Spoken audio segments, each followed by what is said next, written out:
Welcome back to Follow Me, 11B.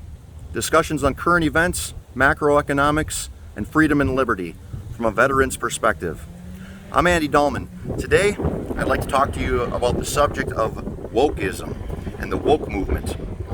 So, normally when I talk about a subject that I need to define, I would go straight to my friend Webster and the New World Dictionary, but wokeism is such a new term that I had to go straight to the internet and dig that out of the internet. So if you do a quick Google search, you'll find something, maybe the same thing, but you'll definitely find something similar to woke, meant to be alert to racial prejudice and discrimination. More recently, it has come to encapsulate white privilege, sexism, identity politics, and other left-wing ideology. So I wanted to talk a little bit about how you can't help but notice that the woke agenda always, you start with this definition and it always seems to grow larger and, in my opinion, sometimes sillier. So let's go to a few examples. Let's start with first example I wanted to talk a little bit about is, darn, it's windy out here, the CBS show Survivor. On the current season airing right now, one of the first episodes, the host, using his long-standing catchphrase of "Bring it in, guys," he questioned the contestants to see if anyone had a problem with that. No one did.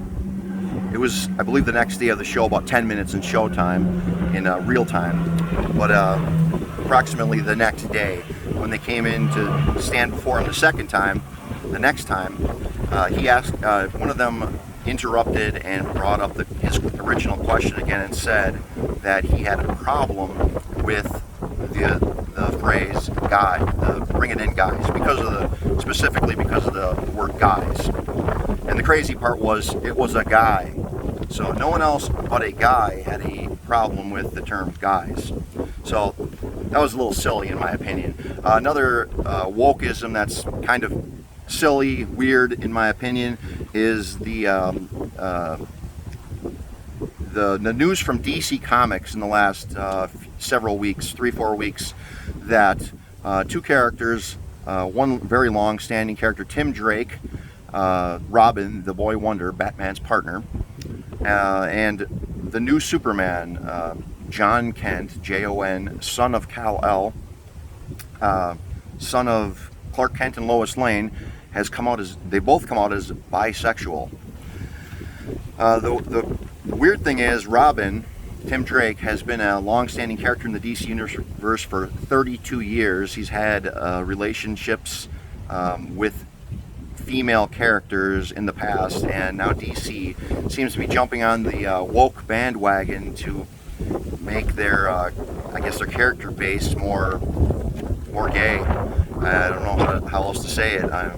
If you know a better way, then let me know. But I think that's a little silly. I mean, you've got a lot of long-standing fans there that have an idea about who this character is and what this character is, and that wasn't it.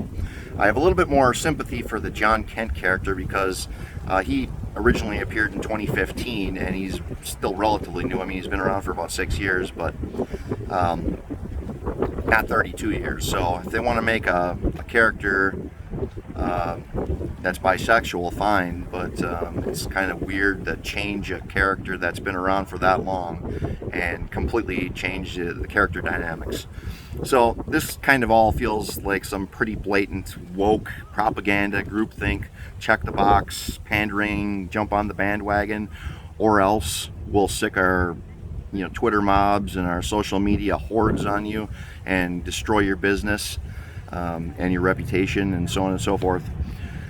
In my opinion, though, I think that our time would be better spent using our mental bandwidth to try to solve some other problems, some real problems that have some probably more serious consequences. A few examples I can quickly run down. Americans' newest military equipment left behind in Afghanistan when we departed. Taliban left in control. Yes, that Taliban, the one that's still a terrorist organization according to our own government. Border out of control, 21-year high of illegal crossings. Inflation's at a 13-year high. Government spending and national trade deficit is out of control. World's reserve currency teetering on the brink of insolvency. NFL now plays 2 national anthems before games, one for black fans, one for everyone else. Parents at school board meetings are treated like domestic terrorists. And our constitutional rights are being systematically eroded, in my opinion, in a short-sighted pursuit of the greater good of safety. Now, Americans, it seems to me, have not been this divided since the Civil War. That does not bode well for our country. So again, the only solution I can think of is that we need to come together. We need to stop dividing people. We need to stop making special thises and special that's, and here, check the box, I'm an Asian, I'm black, I'm white, I'm gay, I'm straight, I'm a man, I'm a woman. We need to, instead of checking all these boxes and separating each other into all these different compartments, we need to come together as Americans. And we need to start looking at Tim Drake as this guy, Tim Drake, where he fights bad guys, takes care of business, and we need to stop worrying about silly things like canceling Pepe Le Pew from Space Jam and, you know, being fairly certain that the next James Bond will be a man. We need to come together as Americans to solve real problems. It's the only way anything's going to get done and problems are going to get solved. And that's all for now. I just wanted to encourage you to, again, it's windy out here. Send me your comments. I welcome them. Subscribe to the channel, like and follow the Facebook page. And speaking of which, follow me, 11B.